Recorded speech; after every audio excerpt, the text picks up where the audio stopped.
It's noon here in Ventnor City, New Jersey, and San Francisco, California, ladies and gentlemen. And this is CarEdge Live for Wednesday, May 7th, with your hosts, me, Ray, sporting another new shirt in my spring and summer collection, and Zach.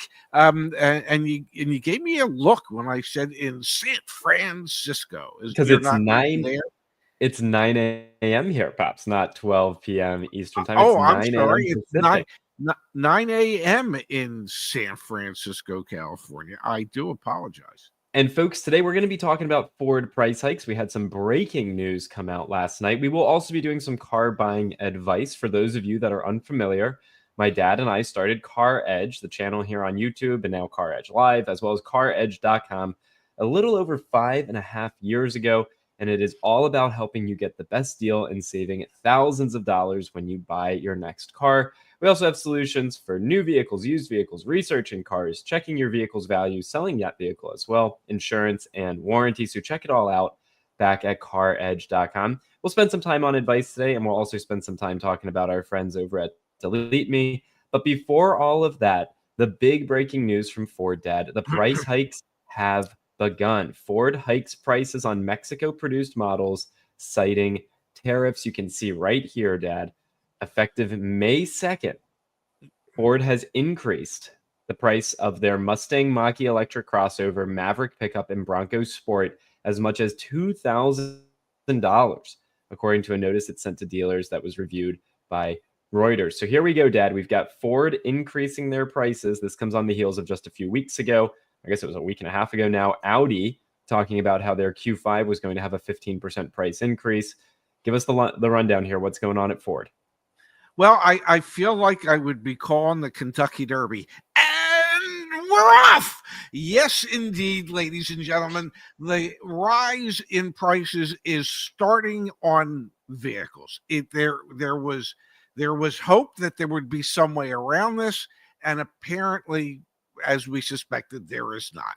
Vehicles that are produced in Canada or Mexico and brought into this country are subject to tariffs, which means the manufacturer's costs of importing the vehicles, their total cost has gone up, and ultimately the people that pay for that are the American consumers. So even though Ford still has employee pricing, and as I suggested when they first came out with that, yes, you'll be able to get employee pricing on those Mach-E's and Mavericks and Bronco Sports that were produced and brought in after May 2nd.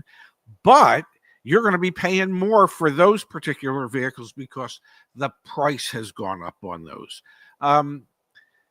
There was, I don't know, maybe we hoped we lived in some type of fantasy land where we wouldn't see price increases, but we know what happens when the costs go up.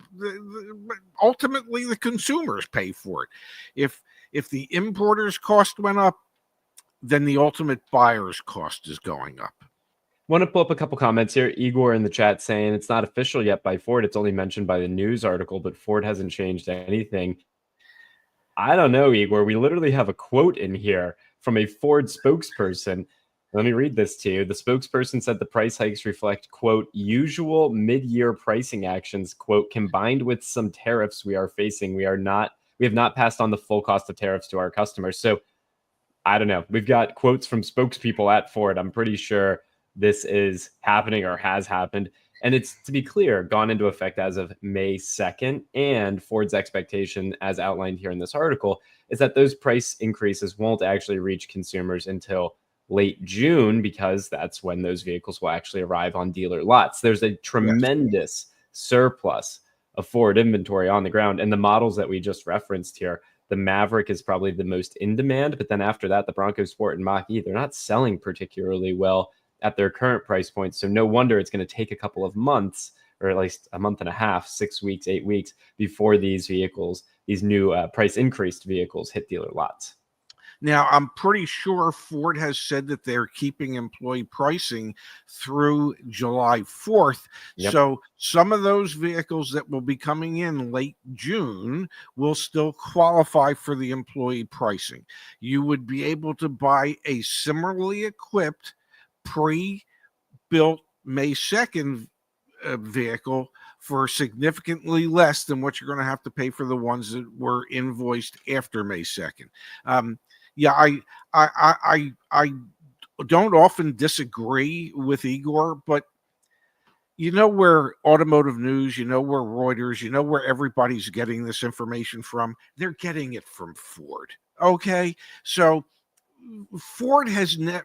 We had hoped that they weren't going to increase prices, but Ford has been saying all along that tariffs are going to have an impact. They said that tariffs going forward are going to have about a $2.5 billion impact on profits, but they do have $1 billion offset. So ultimately, net it's only $1.5 billion. Farley has said that it's going to impact profits and it's going to impact pricing. I love that line. It's the usual mid-year pricing. Well, in most years, you don't have mid-year price increases. That happens occasionally. I saw it happen a few times in my 43 years in retail automotive, but when it happens, the price increases normally don't add up to a couple $1,000s. Let's hit on that for a second because there's a difference between a mid-year price, like an MSRP change, and a new model year refresh where you Yes, get new yes, pricing. So with the Audi, to be very clear, we referenced Audi earlier. The Audi yes. Q5 is a new model year Q5, and it is seeing a 14.5% price increase from 25 to 26. My understanding here, and I'm just reading the Ford Yes.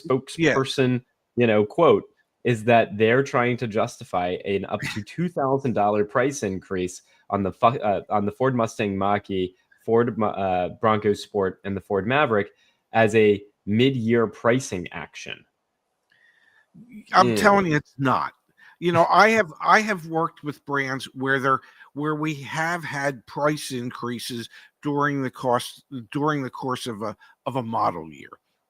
Certain things change, the price of parts, whatever it was. Um, Typically, it's usually a couple $100. Okay, you might have one car that has an MSRP that's $200 less than the one that was built May 2nd. That is something typically that's relatively easy to overcome. Mid-year price actions normally don't include price increases of up to $2,000. That is a significant pricing action. That in my mind is the type of pricing action that can take that vehicle off of somebody's shopping list, because $2,000 on a monthly payment is what, $40, $50. That's significant for most people when the average new car payment is $750. If suddenly the average goes up to 8, that takes a lot of people out of the market. It absolutely does. Now, Dad, let's take a moment and thank the sponsor of today's show, and then we're going to do some searching on the magic CarEdge machine. Folks, by now you should know the look of this screen. This is from our friends over at Delete Me. The issue, Dad, is that data brokers are out there selling our information online and anyone can buy it. Things like your phone number, social security number, home address, and so much more are sold online, and they're available to marketers, scammers, and those elusive folks In between, there we whoever they may be. There we go.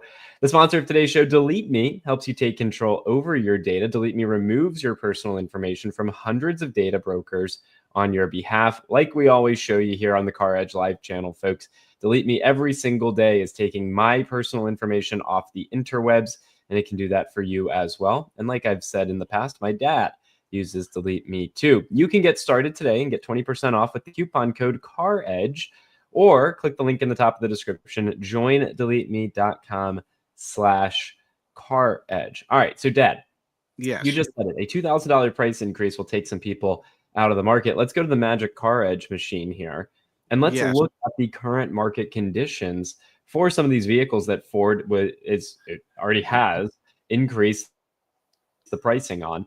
And let's go for it initially, Dad. We know, there we go, Ford. Excuse me. Let's look at the Mustang Mach-E. Yes. I think that would be a good choice. So let's just get a little temperature check. So nationwide, Yes. there are 13,837 new Ford Mustang Mach-E's for sale nationwide. All right. What I want to look at, those are brand new. What I want to look at is the first one that shows up here for us is a 2024. So there you go. There's some pretty old ones, 360 days on the market. But I want to look at the 2025s. I want to look at the days supply. And we're here in New York right now. But do you want to go somewhere else nationwide? Do San Francisco. What the heck? I mean, last time I checked, California is the most EV intensive state in the country, I do believe. All right, let's see here. Redwood City, California. If they're going to sell anywhere, they're going to sell in California. Yeah, let's do it. All right, so we've got this one, Dad. We've got a $60,000 GT all-wheel drive. Let's click on over here. Let's open this bad boy up. Boom. Let's scroll on down. Oh, God. Oh. Well, that's good. That's how many years is that? 6? 5.5? 5.5 1,823 days supply of inventory because there are 81 of these for sale in Redwood City, California, but only 2 have sold in the last 45 days. You raised the price by another $2,000. Yeah, well, I got to let me say this on that particular car. You could probably drop the price $2,000. It ain't going to matter because if only 2 people in the last 45 days felt compelled to buy one of them, are they going to buy it at a more expensive price point? No. Are they going to buy it at a slightly lower price point? Probably not. So, Dad, here's the cheaper one. California, where people love their EVs. Here's the cheaper one with a 259-day supply, 46 for sale, 8 have sold in the last 45 days. So, yeah, I mean, I think this starts to demonstrate that even at its current price point, these vehicles are not selling particularly well. You increase the price by $2,000, it's going to be really challenging to get people interested in them. And again, they're not selling as is. No. So, and if they're not selling in California, exactly where would they sell? Let's take a peek. David wants us to look at 33063. All right, give me a second here. Don't know where that is. 33063. So now we're in Pompano Beach, Florida. Yeah, I was going to guess Florida. Makes sense. It's David suggesting it. So let's see here. Oh, gosh. Dad. No. Come on, stop at a 20-year supply. 5,940. I mean, this is ridiculous. We've never seen numbers like this. This is insanity. 132. Maybe they must have just come out with this. They must have like last Thursday shipped 133 of them to their dealers in that area, and one person was going, I was waiting for this car. And maybe that's why the numbers are so inflated. Let's explain this, because if it's someone who hasn't watched our channel before, they're not going to really understand it. Yes. What you're looking at here in the CarEdge Market Insights is it is telling you that this particular vehicle, which is a 2025 Ford Mustang Mach-E Select rear-wheel drive, yes, there are 132 of them actively for sale, this year, make, model, and trim, within 100 miles of this one. Yes. So within Pompano Beach, Florida. Yet in the last 45 days, we've only seen one of this particular make, model, and trim, year, make, model, and trim, sell. So at the current sales pace, it would take 5,940 days if sales stayed the same to sell the remaining 132. And just to demonstrate this, we're back on the listings result page. So if I'm AutoNation Ford Margate, I've got this one, I got this one, I got this one, I got this one. I mean, it goes on, man. Yeah. Like, there are just a lot of these vehicles sitting around, and we didn't even click on one of the more expensive ones. We clicked on one of the cheaper ones. So again, Yes. the big news today in automotive news, the headline reading, Ford hikes prices on Mexico-produced models citing tariffs.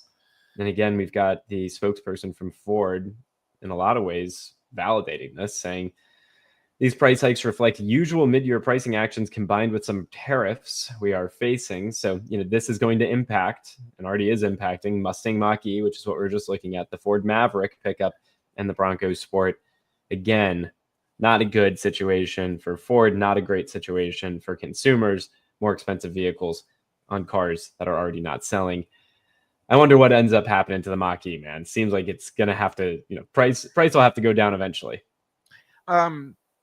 Well, either the price is going to go down or the production is going to go down. One of the two things are going to happen, and if they can't afford to lower the pricing, well, then they're going to lower production. What else do you do? You can't just keep making them if nobody's buying them. So at a certain point, especially if you're faced with having to increase the prices on them because of where they're made, yeah, they're gonna have to cut that production and perhaps think about shipping them elsewhere. Um, other Central America, South America, wherever. But they ain't going to send them to North America. I don't know. I'm sure there's a poop ton of charging stations saying Costa Rica. Um, I mean, I'm just guessing. Maybe not. I don't know. How's it going? I'm sorry. Matthew, thank you, Matthew. We appreciate the kind contribution. Pops, refinancing the Porsche Cayenne again, 7.24% for 72 months to 6.14% for 78 months, To 4.49 for 60 months. Hello, Consumers Credit Union in Illinois. Tough having 800 credit score, but somebody's got to do it. Wow, that's quite the refinance path. That is, and just reading this reminds me of the insane nature of what the real estate market was in 2005, 6, 7, and 8, when, well, people's savings accounts were their homes at that time. And when they wanted money, they just refinanced, and people just kept refinancing and taking cash out till, I don't know, we had the financial crisis and the Great Recession, and then suddenly everybody that was cashing out of their homes was now $200,000-$300,000 underwater in their home. So Matthew, I like the fact that you're down to 4.49% for 60 months. Stop there, my friend. No more refinance. Just keep making them payments for 60 months or less and pay that damn thing off. Dad David earlier in the show saying they are breeding on the lots when talking about the Ford Mustang Mach-E. Certainly seems that way. Yes. It reminds me of 2 summers ago when we were at the Nissan dealer here, and there were just rogues everywhere, and it was almost as if we were watching them hatch when we were walking on the lot. It was craziness. So many of them. We've got here from A Romo. Thanks, A Romo. Question, Pops.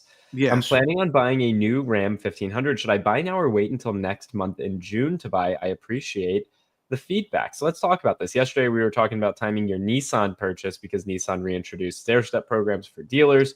Ram, we haven't heard anything about stair-step programs. So is that influencing your thinking and timing here? Are you doing it now or you wait until end of next month? Well, I don't. I would wait till the end of a month.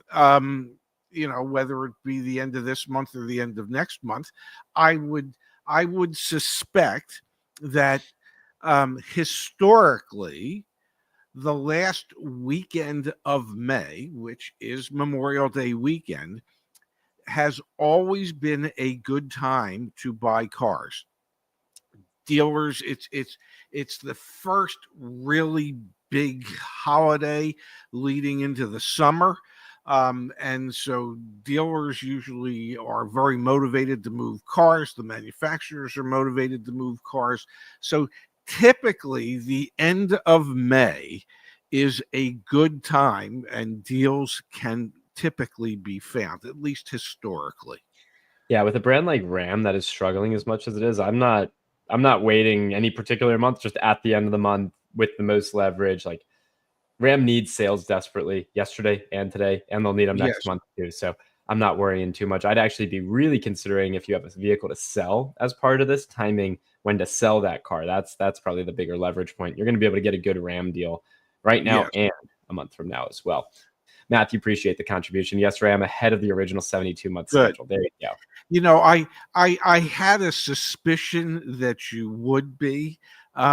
You have always come across not only as very funny and witty, but someone who has put themselves in a good financial position, so that you would know the right things to do and when to do them. Pops, let's switch gears. Let's talk about an electric vehicle startup. This is going to be Rivian. They reported their Yes, first quarter earnings, and they lost a measly $541 million while also cutting their 2025 delivery guidance because of tariffs. Dad, Rivian continues to rack up the losses.